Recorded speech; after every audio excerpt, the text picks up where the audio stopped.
Hello everyone. গত কয়েকদিন ধরে এতটা পরিমাণে বৃষ্টি হচ্ছিল যে আমার এইখানে ঘাসের জমিতে কোনো রকমভাবে কোনো কাজ করতে পারতেছিলাম না, কারণ হচ্ছে অতিরিক্ত বৃষ্টির ফলে আমি মাটিটা আর কি নরম হয়ে গেছিলো। তো তার কারণে আমি মানে যে ঘাসের সাইডে আর কি যে আগাছাগুলো সেগুলোকে পরিষ্কার করতে পারছিলাম না। দেন এখন যেহেতু আবহাওয়াটা একটু ফ্রেশ হয়েছে, তো তার কারণে আমি চলে আসছি আমার এই ছোট্ট একটা অস্ত্র নিয়ে। এটাকে দেখতে পাচ্ছেন, এটা হচ্ছে নিড়ানোর জন্য ব্যবহার করা হয় বেশিরভাগ ক্ষেত্রে, কারণ হচ্ছে এটা তিনটা দাঁত, মানে এটাকে কাটা বা দাঁত বলে থাকি, মনে করছে যে কাটাই বলা যায়। তবে আমাদের এখানে যেরকমভাবে বলে সেরকমভাবে বললাম। তো এখন আমি পরিষ্কার করতেছিলাম, দেখতে পাচ্ছেন যে এই ছোট্ট কাটিংটা দিয়ে হচ্ছে মনে করো কত সহজেই কাজটা করে ফেলা যায়, যেটা অল্প সময়ে তিনটা করে দাগ এবং মনে করো দুই ধরনের কাজ হয়। কারণ হচ্ছে এইটা তিনটা দাঁতে এক হচ্ছে নিড়ানো হয়ে যায় জমিটা, আর আগাছাটা খুব সহজেই পরিষ্কার করা যায়। তার ফলে এই জিনিসটা খুবই ভালো একটা কাজ করেছে। দেন তারপরে আমি চলে আসছি এখানে হচ্ছে কিছু মনে করো যে কিছুদিন আগে আর কি মাটি দিয়েছিলাম, দেখতে পাচ্ছেন। তো মাটি দেওয়ার ফলে আর কি কিছু কিছু জায়গায় এখনও অবধি সম্পূর্ণ ছড়াই পারে নাই।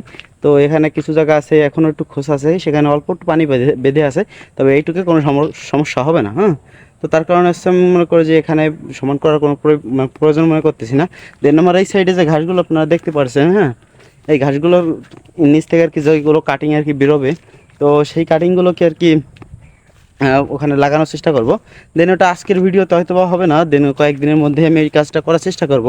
যদি আপনারা দেখতে পাচ্ছেন এই যে গাছ মানে ঘাসটা আমার এখানে রয়েছে, এখান থেকে কাটিং বের করতে হলে কিছুদিন সময় না দিলে পরিপক্ক কাটিং হবে না। তো তার কারণে হচ্ছে এখন অবধি লাগাইতে পারবো না। দেন আমার এই সাইডে যদি আমার এই সব জায়গাটুকু আর কি সম্পূর্ণ তো পরিষ্কার করতে পারবো না, দেন যতটুকু পারি ততটুকু করার চেষ্টা করব, যতটুকু পারি আর কি। এখানে হচ্ছে মোটামুটি 1% মতন হবে। তো এইটুকু জায়গা আর কি অপরিষ্কার রয়েছে, তো সেইটুকু পরিষ্কার করব। দেন আমাদের এখানে এতটা খারাপ পরিবেশ, ইউরিয়া সার ডিএপি নাই।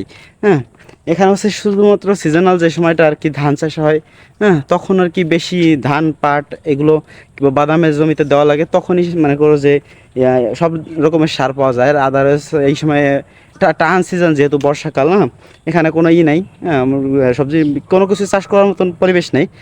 আছে হচ্ছে আর একটু বিল এলাকায় জায়গায়, তো তার মানে তাদের কাছে আর কি মনে করো যে এই ধরনের সার আর কি পাওয়া যায়। আর খুব বেশি আর কি এনে হয়তো বা মূল ডিলার থাকলে হয়তো পাওয়া যায়, তো দেন মূল ডিলার যেহেতু নাই, তো তার কারণে মনে করো যে কাজটা মানে এই সারটা আমি আনতে পারি নাই।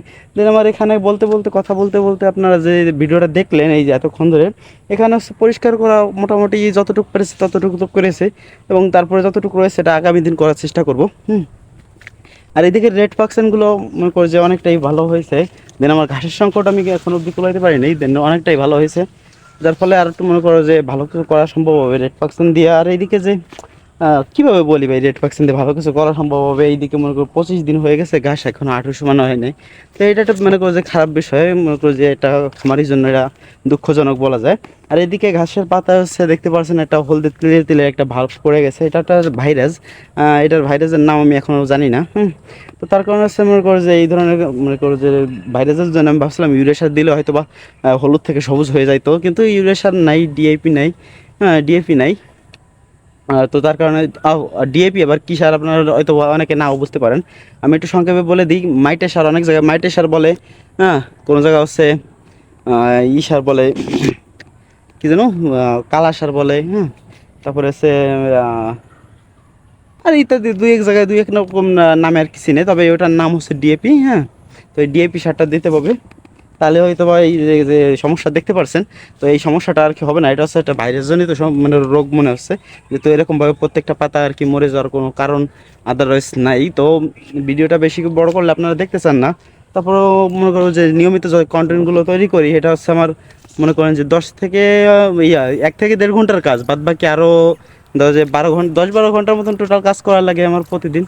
তো তার মধ্যে থেকে 1 ঘন্টার কাজ আমি আপনাদেরকে দেখাইতে পারি। তারপরেও এই 1 ঘন্টার কাজ থেকে ধরো যে এই ভিডিওটা হবে 60 থেকে 70 মিনিটের মতন, তো তারপরে হচ্ছে ওখান থেকে কেটে মেটে 4-5 মিনিট রাখবো। দেন তারপরে হচ্ছে ভিডিওটা শেষ করে দিতে হবে, এবং দেন আপলোড করতে হবে, থাম্বনেল তৈরি করতে হবে। কিন্তু এত কিছু আপনাদের করা লাগে না, যদি আপনার একটা ছোট্ট একটা লাইক এবং সাবস্ক্রাইব করতে হয়তো বা 30 সেকেন্ডের মতন সর্বোচ্চ লাগতে পারে। তো আপনার একটা ছোটো ভাই হিসেবে এইটুকু সাপোর্ট করবেন, ঠিক আছে? তো আজকে এই পর্যন্তই, টাটা বাই বাই, সবাই ভালো থাকবেন, আমার জন্য দোয়া আশীর্বাদ ভালোবাসা রাখবেন, যাতে এই ছোট্ট পরিসরে এই ছোট্ট প্রজেক্টটা আরও বড় পরিসরে করতে পারি। তো টাটা বাই বাই।